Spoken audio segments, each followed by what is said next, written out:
बिरयानी ड्रामे की बात की जाए तो रमशा की और खुशहाल की केमिस्ट्री बहुत ज़्यादा अच्छी है, लेकिन मुझे इस चीज़ की समझ नहीं आ रही कि डायरेक्टर, प्रोड्यूसर और राइटर को क्या ज़रूरत थी इतनी कन्फ्यूजन डालने की कि गुलमहर आखिर है कौन।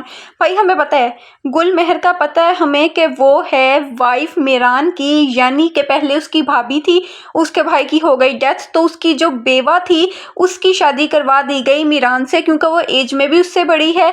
लेकिन अब यहाँ पर जो मीरान का कैरेक्टर है, क्योंकि ये सिंधी कल्चर से बिलोंग करता है, वहाँ पे इस तरह से हो जाता है कि छोटी एज में शादियां हो जाती हैं।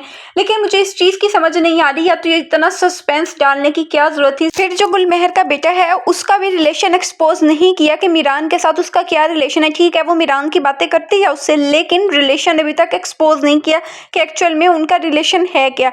अब यहाँ पे इनकी केमिस्ट्री जो है, ड्रामा बहुत स्लोली चल रहा है। ड्रामे में ना तो कोई स्पाइसी इंग्रेडिएंट है और ना ही कोई थ्रिल है, जिसके मुताबिक इसका नाम बिरयानी रखा जाता, और इसका जो ओएसटी है वो भी बिल्कुल मैच नहीं करता। ओएसटी है इसका एयर वाई डिजिटल का ही पहला एक ड्रामा गुजर चुका है, यार मिला दे, तो मतलब ना उसकी वाइब मैच कर रही है उसके नाम के साथ। ठीक है, रमशा की और खुशहाल की दोनों की एक्टिंग बहुत अच्छी है, लेकिन यहाँ पर जो उनके मामू जान के सीन्स है इतने अनोइंग और इतने बोरिंग सीन्स है ना कि लिटरली लगता है कि बंदा या तो इस चैनल स्विच कर ले या तो ऑफ ही कर दे और देखे ही ना। कि मतलब ठीक है आप स्क्रीन मार्जिन दो, लेकिन इतना स्क्रीन मार्जिन।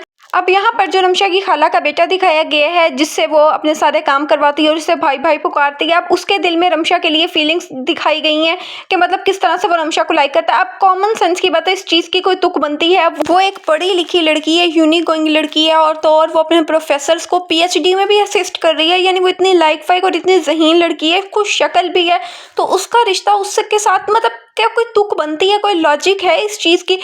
ड्रामे में जो सिर्फ एक ही चीज़ है जिसे देख के बंदे को तजस्सुस हो रहा है, वो ये चीज़ है कि जो गुलमहर की जेलसी है वो जेलस हो रही है एक्चुअल में निसा से, यानी रमशा खान से, क्योंकि जैसे ही मीरान उसकी बातें करता है, सब कुछ डिस्कस करता है, तो ना चाहते हुए भी उसकी जो जेलसी है उसके फेस पे आ रही है। तो पूरे ड्रामे में एक यही चीज़ बहुत अच्छी है जो देखने में मज़ा आ रहा है। अदरवाइज इस ड्रामे में कोई भी चीज़ ऐसी नहीं है, क्योंकि स्टोरी लाइन जो तो है वो है, लेकिन इतना स्लो ड्रामा चल रहा है। उम्मीद करती हूँ आपको वीडियो अच्छी लगी होगी, चैनल को सब्सक्राइब करें।